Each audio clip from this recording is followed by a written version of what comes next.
Assalamualaikum warahmatullahi wabarakatuh. Baik, dalam kesempatan kali ini kita kuliah manajemen pengembangan produk farmasi ya. Jadi terkait sistem registrasi suplemen kesehatan. Nah, sebelum registrasi berarti kan otomatis ada pengajuan dulu untuk uji klinik dan praklinik ya. Jadi untuk obat tradisional, obat kuasi dan suplemen kesehatan. Jadi yang akan kita bahas ya outline-nya kurang lebih persetujuan uji praklinik dan uji klinik ya. Di situ ada pendahuluan, kemudian sampai nanti ke aplikasinya ya, siap UK ini. Aplikasi ini sebenarnya terintegrasi mulai dari OSS One Single Submission, OSS RBA yang berbasis resiko, terintegrasi nantinya dengan aplikasi Badan POM yaitu Siap UK. Kita ke pendahuluan dulu ya.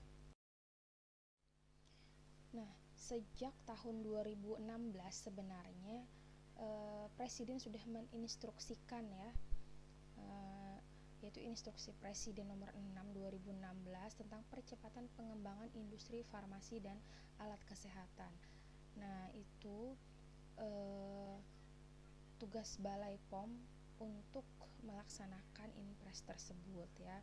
Jadi Kepala Badan POM, nah ini tugasnya memfasilitasi pengembangan obat dalam rangka mendukung akses ketersediaan obat untuk masyarakat sebagai upaya peningkatan kesehatan dalam rangka jaminan kesehatan nasional JKN ya. Kita sekarang kemudian juga mendukung investasi pada sektor industri farmasi dan alat kesehatan melalui fasilitas dalam proses sertifikasi fasilitas produksi dan penilaian atau edukasi obat. Kemudian juga mendorong pelaku usaha untuk meningkatkan kepatuhan terhadap regulasi dan standar dalam rangka menjamin keamanan, mutu, dan hasil serta peningkatan daya saing industri farmasi. Jadi 3 prioritas itu yang akan dikembangkan BPOM sejalan dengan rencana aksi tindak lanjut Impres nomor 6 tahun 2016 yaitu pengembangan bahan baku obat, produk biologi dan fitofarmaka. Nah, dalam pelaksanaan pengawasan obat tradisional, suplemen kesehatan, obat kuasi dan kosmetik ya pada masa pandemi COVID-19 karena kita sekarang berada pada masa pandemi, belum dicabut status pandeminya. Nah, itu ada banyak sekali tantangannya ya. Yaitu yang pertama, meningkatkan pelayanan publik pre dan post market untuk memenuhi peningkatan demand obat tradisional dan suplemen kesehatan untuk memelihara daya tahan tubuh pada masa pandemi COVID-19. Jadi kita nih harus meningkatkan sistem imunitas kan. Nah, jadi makanya itu tantangan bagi pengawasan obat tradisional maupun suplemen kesehatan ya. Kemudian pengawalan peningkatan peredaran produk ya secara daring yang mempermudah konsumen namun menyebabkan tren peningkatan pelanggaran iklan dan label obat tradisional, suplemen kesehatan dan kosmetik itu tidak memenuhi ketentuan selama pandemik. Kita kan dibatasi selama pandemik ini ya, dibatasi mobilitas, kemudian PSBB begitu ya. Nah, jadi apa-apa kita harus secara daring begitu. Nah, itu yang menjadi tantangan dalam pengawasan. Jadi khususnya klaim atau iklan daya tahan tubuh untuk obat tradisional dan suplemen kesehatan dengan label antivirus. Ya, jadi banyak sekali yang melabeli itu sebagai antivirus. Kemudian yang ketiga, intensifikasi pengawalan hilirisasi penelitian dan uji klinik obat herbal dalam rangka meningkatkan akses masyarakat dan optimalisasi pemanfaatan OMAI oleh masyarakat selama masa pandemi. Kemudian membangun masyarakat digital menjadi konsumen-konsumen cerdas, masyarakat anti hoax melalui kemitraan bersama lintas sektor ya.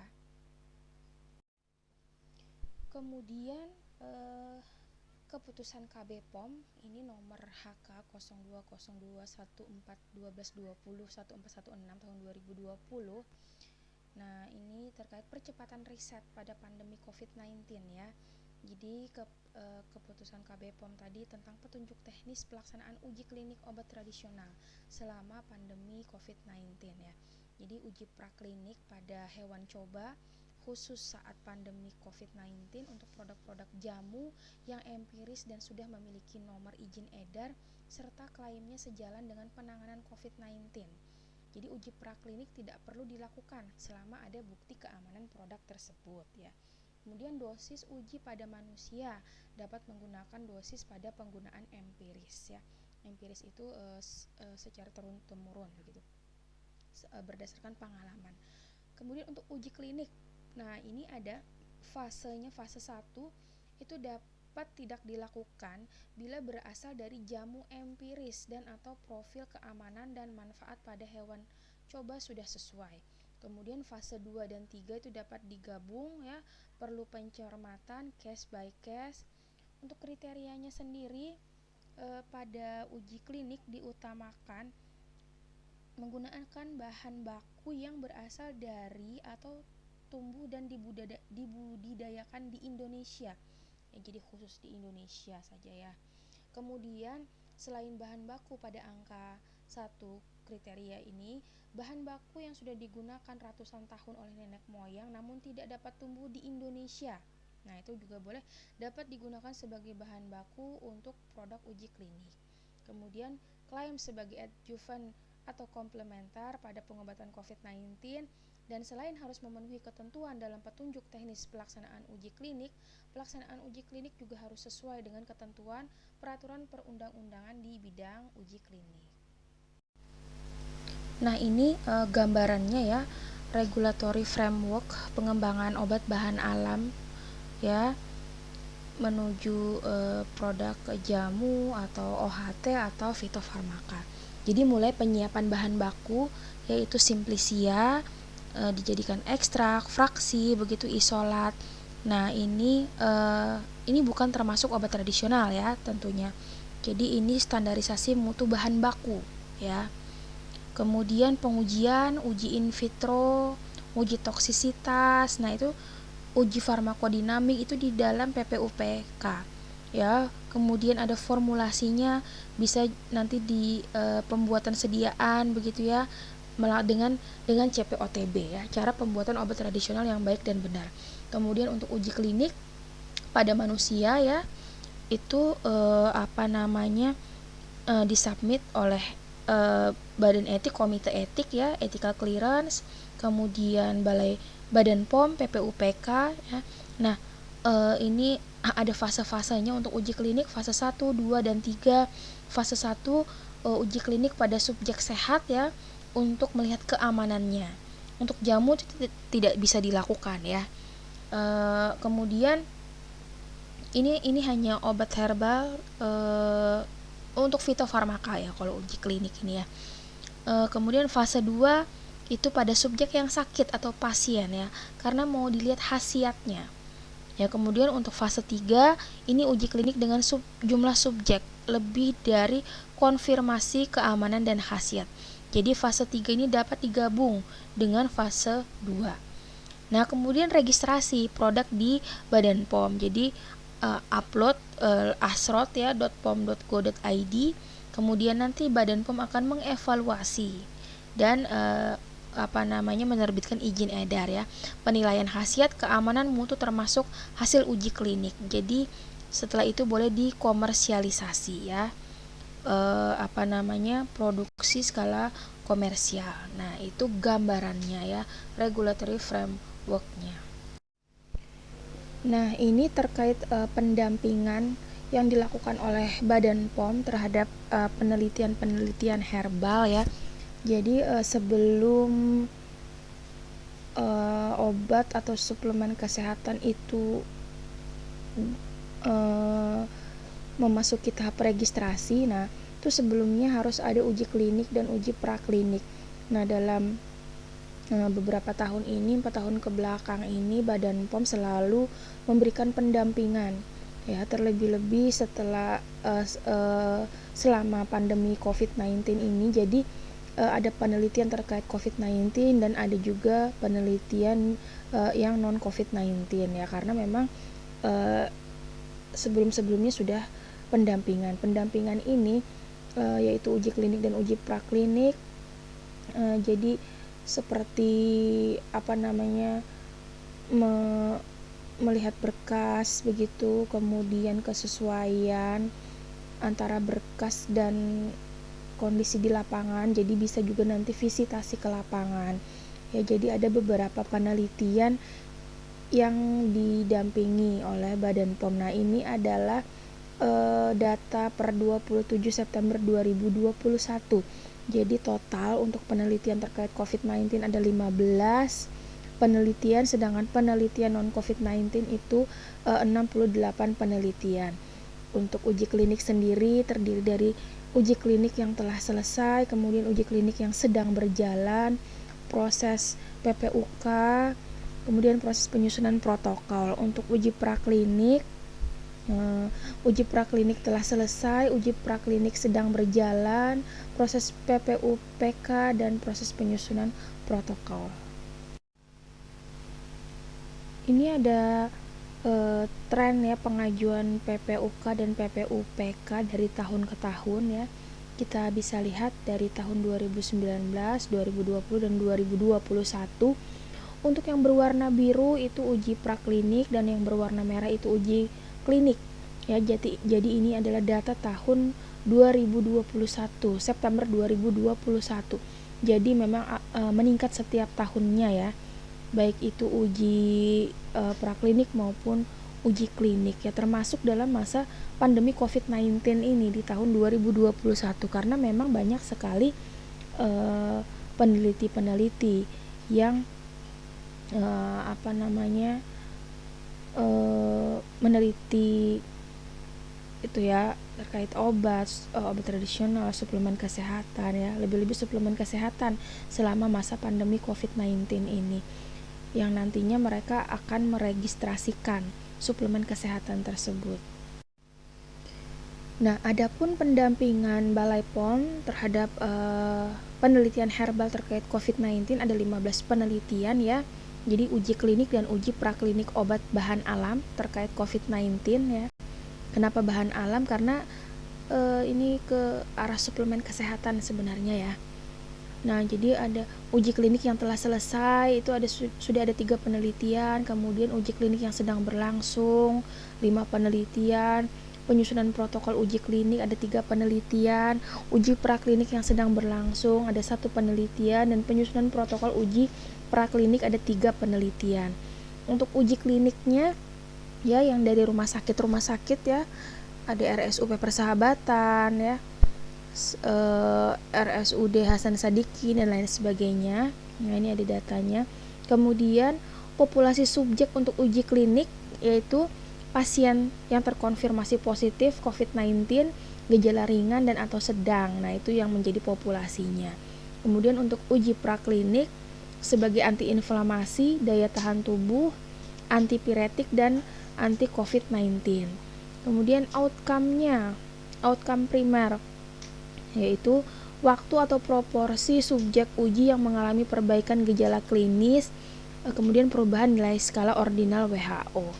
Dan untuk desain studi klinik yaitu double blind atau open label randomized control trial add-on pengobatan standar COVID-19 ya. Jadi itu yang telah dilakukan oleh Badan POM, pendampingan terhadap penelitian herbal terkait COVID-19. Nah, adapun tantangan strategi uji klinik obat modern asli Indonesia ya, dan strategi serta peran Badan POM pada pengembangan obat modern asli Indonesia. Jadi untuk tantangannya yang pertama kurangnya kesiapan serta pemahaman peneliti dan site penelitian untuk melaksanakan uji klinik sesuai dengan standar good clinical practice atau cara uji klinik yang baik. Ya, kemudian adanya regulasi terkait pelayanan kesehatan yang tidak dapat mengakomodir pasien sebagai subjek penelitian uji klinik. Lalu terbatasnya fasilitas yang dimiliki rumah sakit, uji baik untuk laboratorium, sarana perawatan, dan lain-lain, dan data uji praklinik tidak sejalan dengan uji klinik yang akan dilakukan. Nah, itu. Jadi memang kita ini harapannya sih kembali back to nature begitu ya. Obat modern asli Indonesia. Nah, asli Indonesia ini kan banyak yang berdasarkan empiris, berdasarkan pengalaman.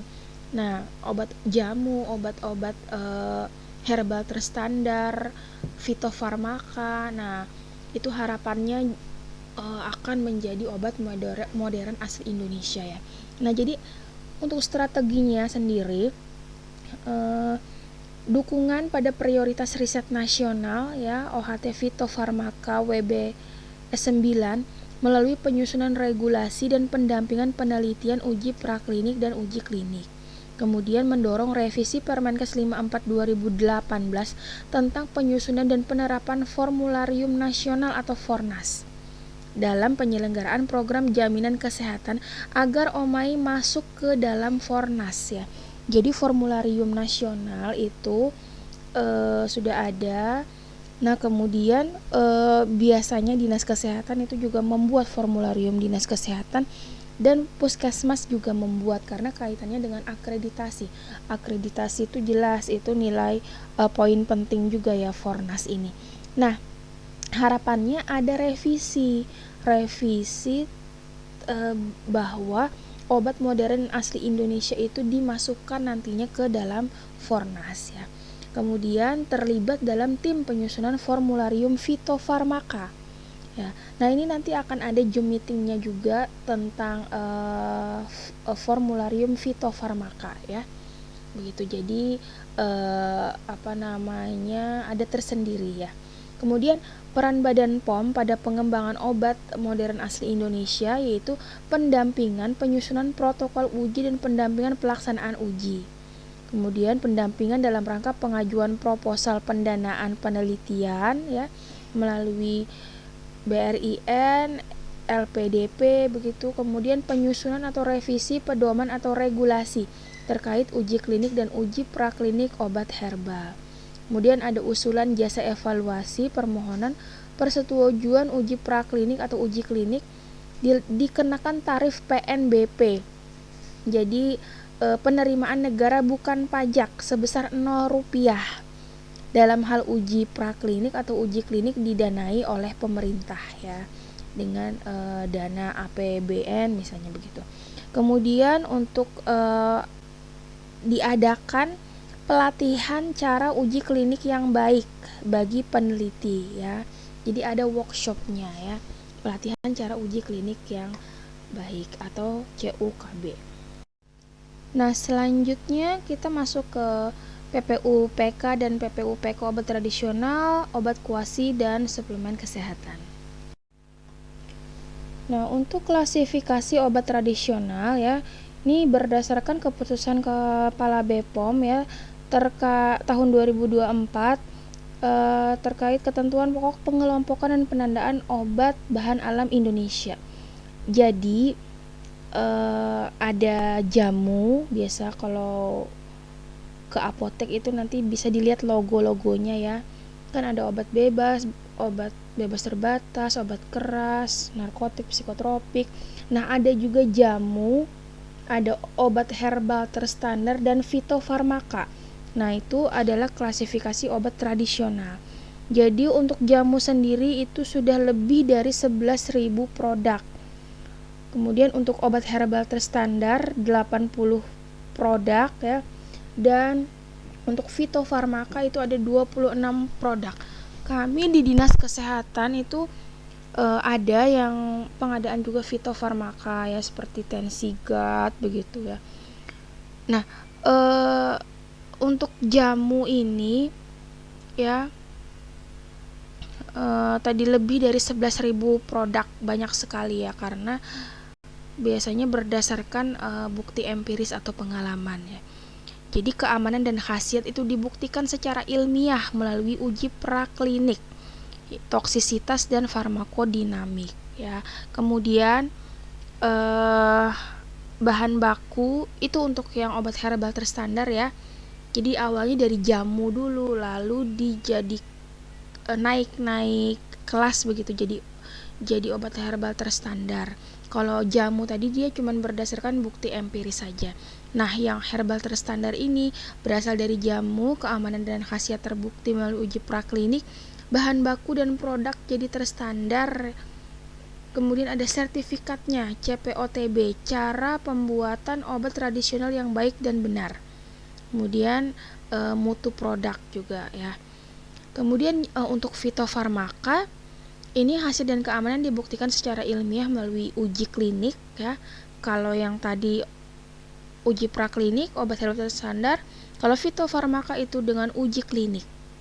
Ya, kemudian bahan baku dan produk jadi terstandar, juga ada sertifikat CPOTB, kemudian uji prakliniknya juga ada kan tadi kan berangkat dari obat herbal terstandar sebenarnya ya. Toksisitas dan farmakodinamik, kemudian mutu produk.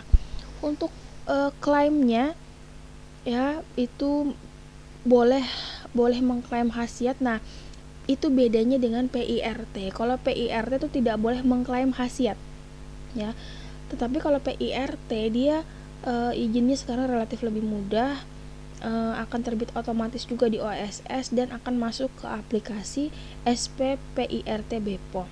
Ya, kalau mau mencantumkan khasiat, nah berarti perizinannya harus ke ini obat tradisional, apakah jamu, obat herbal terstandar atau fitofarmaka. Jadi yang 3 ini boleh mengklaim seperti nih, membantu memperbaiki nafsu makan, itu boleh. Membantu melancarkan haid ya, itu yang jamu, itu boleh itu.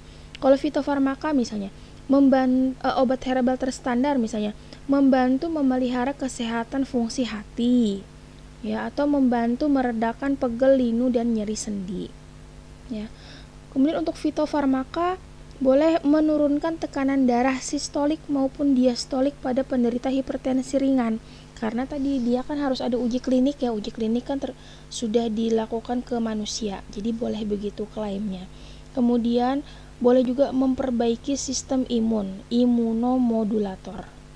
Nah itu, jadi ini produknya, jumlahnya ini tuh berdasarkan data per September 2021, dihitung berdasarkan jumlah nomor izin edar yang terdaftar, karena kan ini semuanya pakai aplikasi ya, online semua pendaftarannya.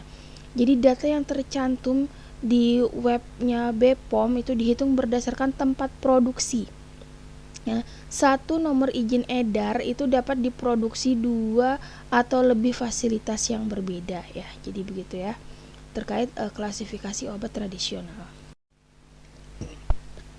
Nah, untuk registrasi obat tradisional, obat kuasi dan suplemen kesehatan itu perlu data dukung ya. Jadi data dukungnya adalah uji klinik dan uji praklinik.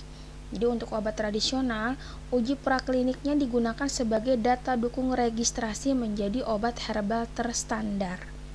Ya, kemudian uji praklinik dan uji klinik digunakan sebagai data dukung registrasi menjadi fitofarmaka. Kemudian uji praklinik atau uji klinik digunakan sebagai data dukung registrasi variasi high claim atau produk impor tertentu. Kemudian untuk obat kuasi, uji klinik digunakan sebagai data dukung pencantuman tagline tertentu. Ya, untuk suplemen kesehatan, uji klinik digunakan sebagai data dukung registrasi dengan high claim.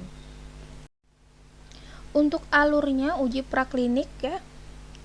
Nah, jadi protokol uji klinik atau praklinik, kemudian ada persetujuan pelaksanaan uji, PPUPK, PPUK dari Balai POM, Badan POM, kemudian pelaksanaannya dan data hasilnya ya. Jadi di Indonesia jadi kita membutuhkan PPU, PK dan PPUK itu dari Badan POM.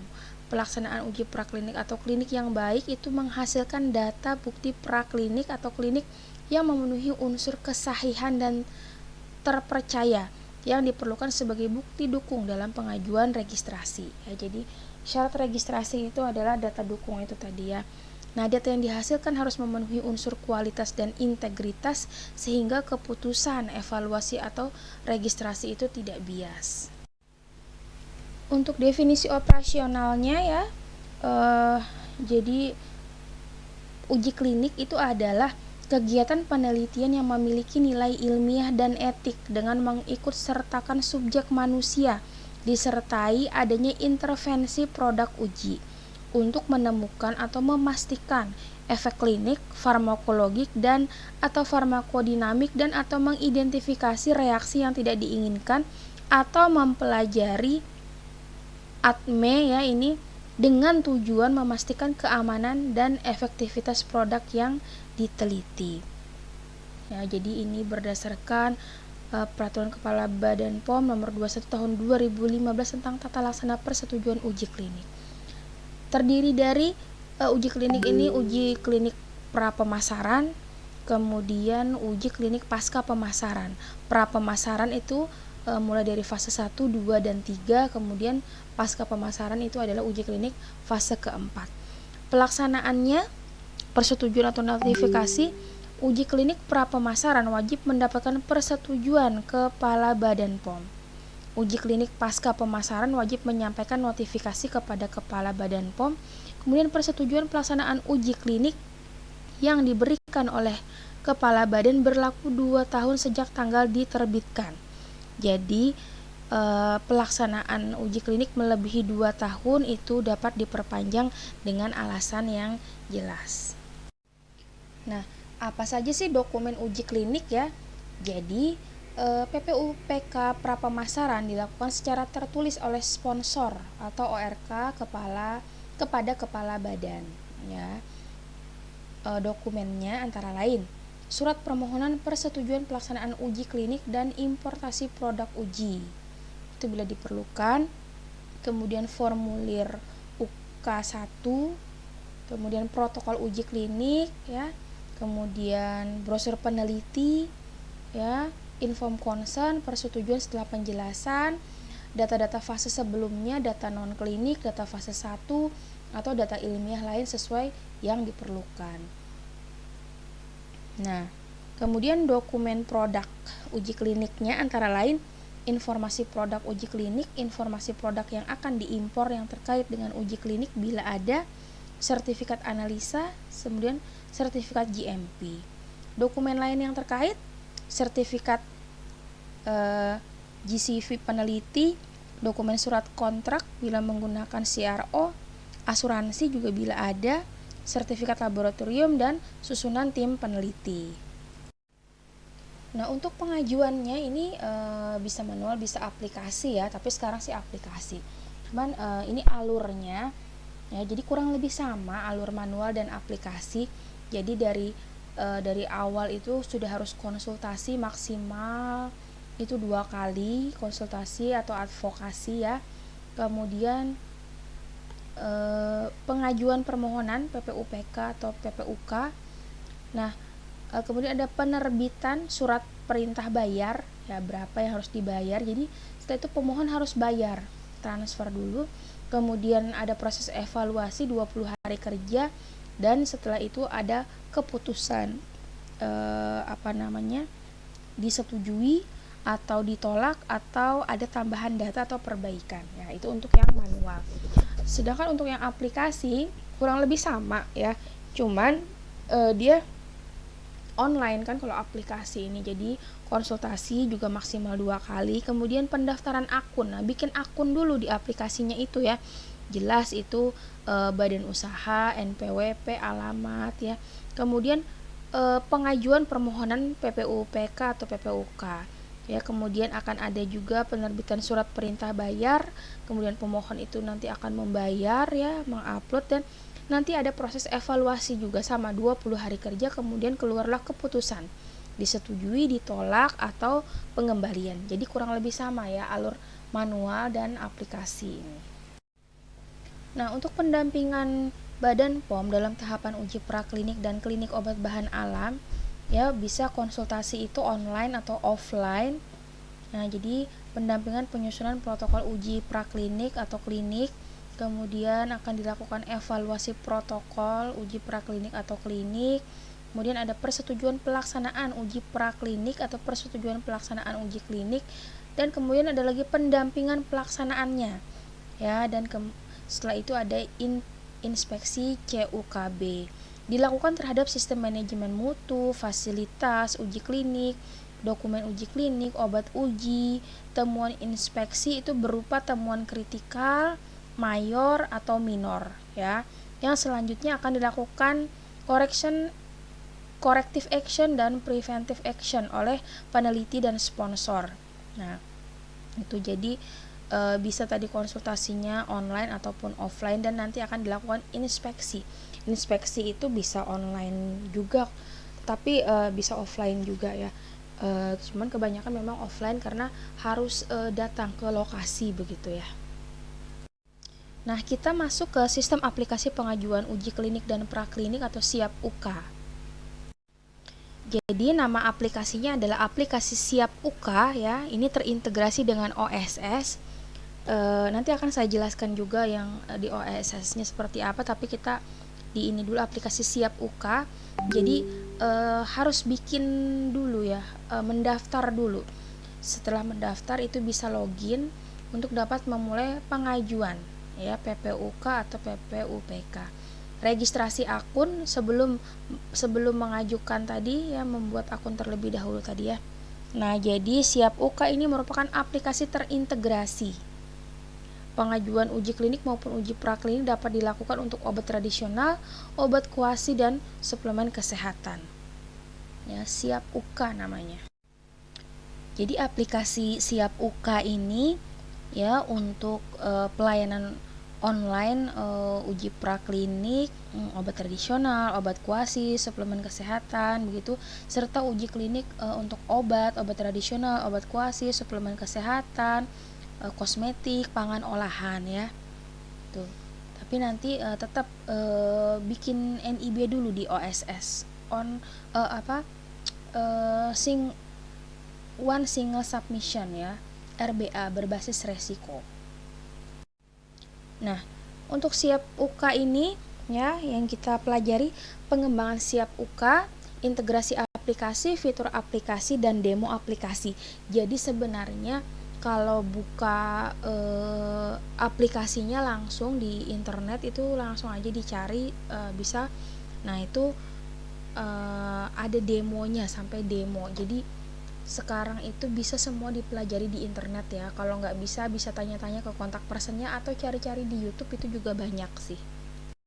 Nah, ini sejarahnya ya, perkembangannya ya. Jadi mulai dari pengembangan praklinik dan uji klinik obat tradisional dan suplemen kesehatan itu dimulai pada Maret 2020, kemudian September 2020 pengembangan uji klinik obat, dan di Maret 2021 itu pengembangan uji klinik dan pangan olahan.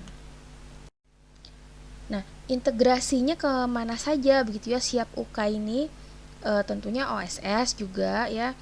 Kemudian ada New Aero, aplikasi registrasi obat, kemudian ada Asrot, aplikasi registrasi obat tradisional, ada juga standar pangan, aplikasi standarisasi pangan. Ya, aplikasi SIAP UK ini telah terintegrasi data akun dan produknya. Ya. Begitu. Jadi Direktorat Registrasi Obat, kemudian Direktorat Registrasi Obat Tradisional, Kosmetik dan Suplemen Kesehatan, dan Direktorat Standarisasi Pangan Olahan. Untuk fiturnya apa saja ya? Nah, jadi ada Simponi. Ini terkait data pembayaran sudah terintegrasi. Jadi kalau sudah bayar itu akan otomatis ya, sudah langsung ketahuan. Kemudian TTE menggunakan tanda tangan elektronik. Nah, untuk menggunakan tanda tangan elektronik ini biasanya kayak barcode gitu.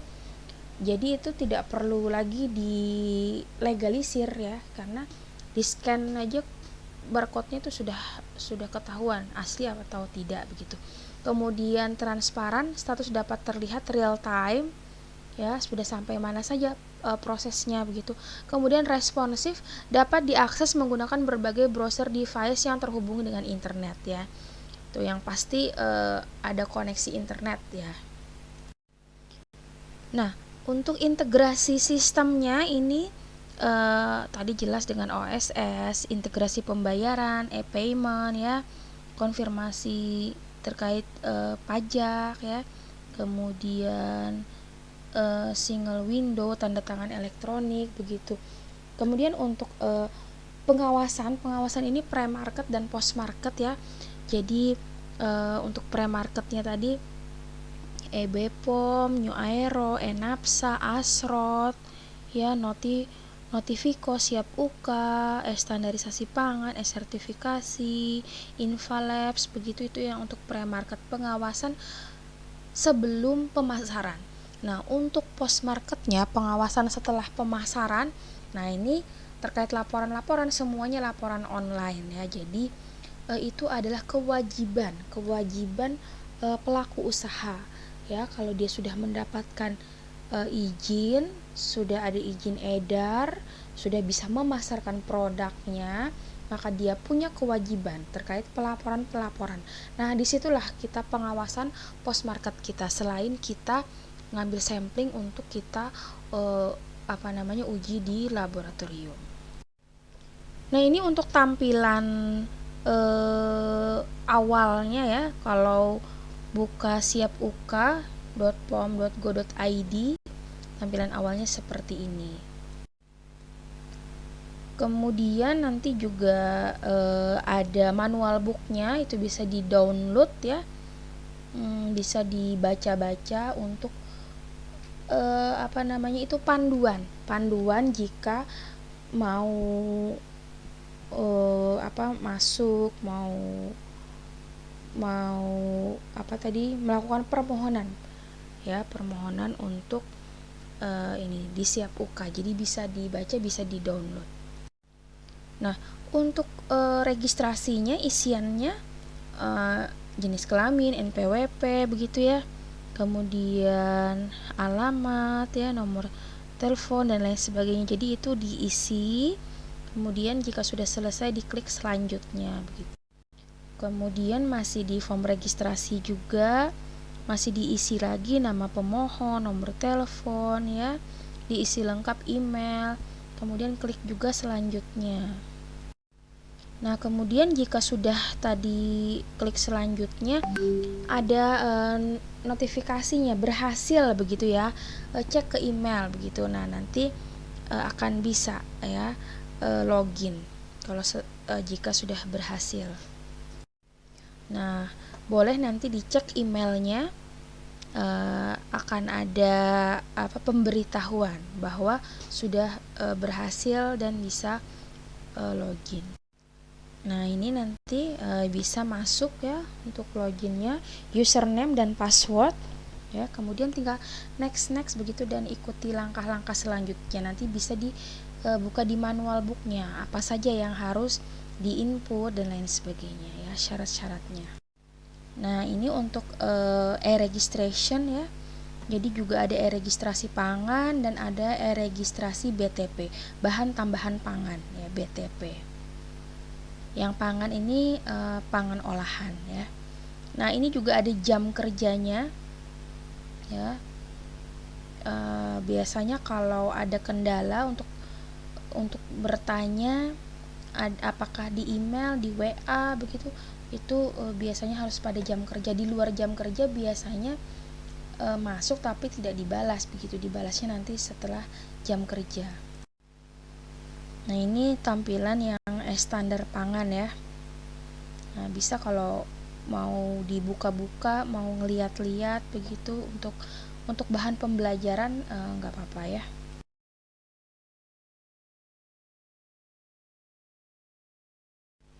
Nah, untuk OSS, karena ini tadi kan integrasi dengan OSS ya.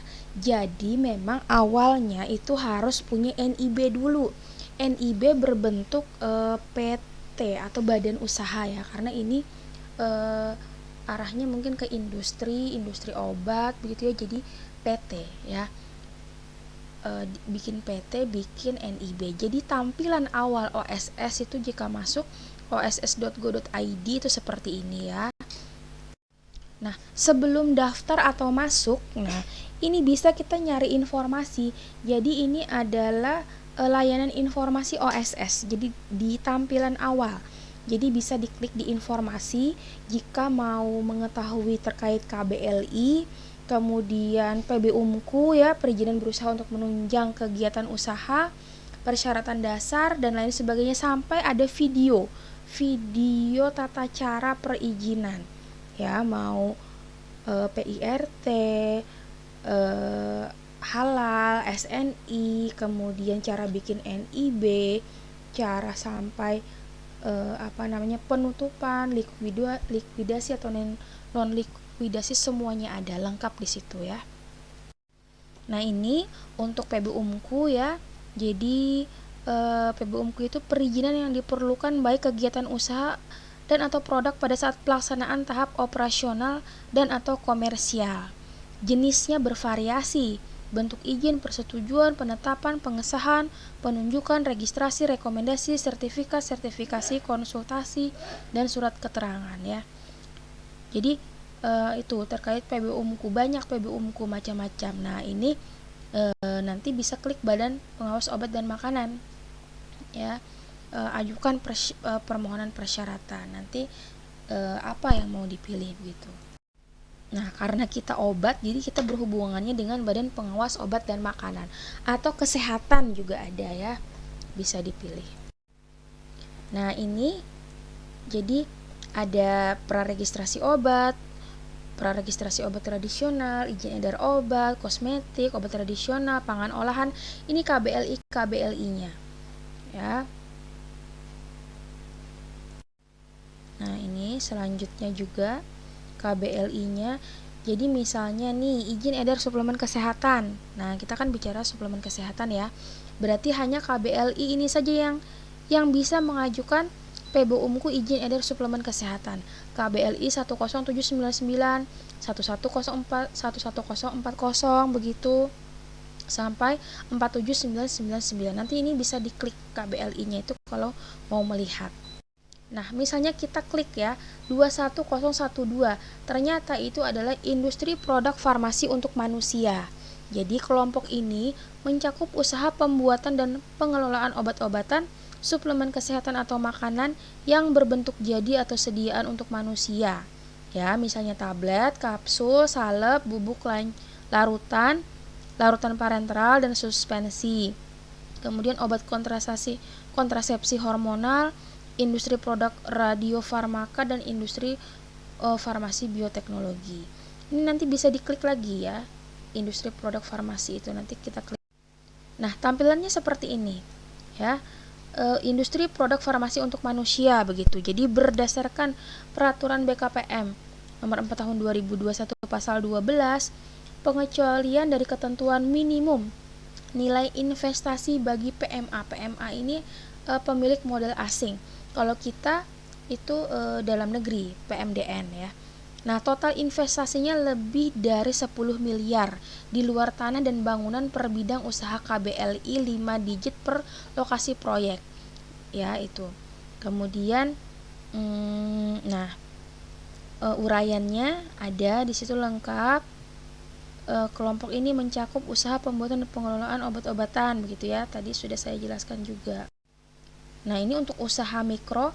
Jadi di OSS itu dia mikro, usaha kecil, usaha non kecil begitu ya, itu berdasarkan permodalan ya. Jadi untuk resiko rendah, jenis usahanya NIB saja, masa berlaku selama pelaku usaha menjalankan kegiatan usaha tersebut begitu ya. Nah, untuk syaratnya tidak ada di sini, tetapi ada kewajiban ya. Jadi kewajiban pengusaha itu memiliki akun sistem informasi industri nasional, menyampaikan data industri yang akurat, lengkap, dan tepat waktu secara berkala. Kemudian memenuhi SNI, spesifikasi teknik atau pedoman tata cara yang diberlakukan secara wajib bagi produk yang telah diberlakukan SNI, spesifikasi teknis dan atau pedoman tata cara secara wajib. Ya, ini untuk usaha kecil kurang lebih sama ya, karena resikonya juga rendah ya, kewajibannya sama begitu. Untuk usaha menengah juga resikonya rendah, perizinannya hanya NIB ya, sama, cuman dia lebih banyak nih kewajibannya, ada 5. Kalau tadi ada 3. Nah, nanti bisa dibaca sendiri ya. Atau bisa buka sendiri oss.go.id. Untuk usaha besar, nah ini jadi dia sertifikat standar. Jadi nanti ada NIB, tetap NIB itu karena kewajiban juga ya. Jadi NIB dan sertifikat standar. Karena tingkat resikonya itu menengah rendah. Nah, kewajibannya juga lebih banyak ya, ada 6 ya. Tuh, nanti bisa dibaca. Nah, ini kita klik tadi suplemen kesehatan, sekarang kita klik lagi praregistrasi suplemen kesehatan. Nah, jadi ada pra dan ada registrasinya. Jadi kurang lebih tinggal diklik-klik begitu ya. Nah, ini persyaratannya apa saja? Bukti bayar pajak ya, penerimaan negara bukan pajak, maaf, PNBP, kemudian standar persyaratan keamanan mutu suplemen kesehatan, standar kriteria dan tata laksana registrasi suplemen kesehatan, kemudian standar kompendial yang dapat dijadikan sebagai acuan Farmakope Indonesia, Farmakope Herbal Indonesia, kompedial atau standar internasional, dan atau referensi metode analisis lainnya. Ya. Kemudian kewajibannya melengkapi dokumen registrasi, menjamin keamanan, khasiat, mutu, dan penandaan suplemen kesehatan. Nah, kemudian ini untuk izin edarnya. Izin edar ya registrasi tadi kan, kita ini kuliahnya registrasi suplemen kesehatan. Nah, jadi intinya ini jadi ini terakhir sebenarnya ya. Tetapi kenapa tadi saya jelaskan dari awal supaya paham dari awal itu seperti apa. Tetapi pada intinya ya ini izin edar suplemen kesehatan. Ya, persyaratannya bukti bayar PNBP, standar kriteria dan tata laksana, standar persyaratan keamanan mutu, standar kompendial yang dapat dijadikan sebagai acuan. Nah, kewajibannya melengkapi dokumen registrasi, menjamin keamanan, khasiat, mutu, dan penandaan suplemen kesehatan. Jadi untuk menuju ke sini harus melalui tahapan-tahapan tadi. Ya. Jadi sebenarnya jika persyaratannya sudah lengkap itu tinggal upload itu gampang. Yang susah itu adalah melengkapi persyaratannya. Nah, mungkin itu terkait registrasi suplemen kesehatan atau izin edar. Kalau sekarang namanya sih izin edar, cuman kita itu biasanya mengenalnya dengan registrasi suplemen kesehatan, registrasi obat tradisional, obat kuasi, suplemen kesehatan ya, begitu. Jadi izin edar suplemen kesehatan. Nah, mudah-mudahan nanti ada yang punya usaha sendiri dan bisa mendaftarkan produknya ya, misal suplemen kesehatan, jadi begitu tata caranya. Tetapi untuk perizinan ini dinamis sekali, bisa berubah-ubah ya, dulu manual, kemudian aplikasi OSS 1.1, kemudian sekarang OSS RBA, jadi sangat dinamis sekali begitu. Nah, mungkin itu terkait sistem registrasi suplemen kesehatan. Terima kasih, mohon maaf jika ada salah hilaf. Wassalamualaikum warahmatullahi wabarakatuh.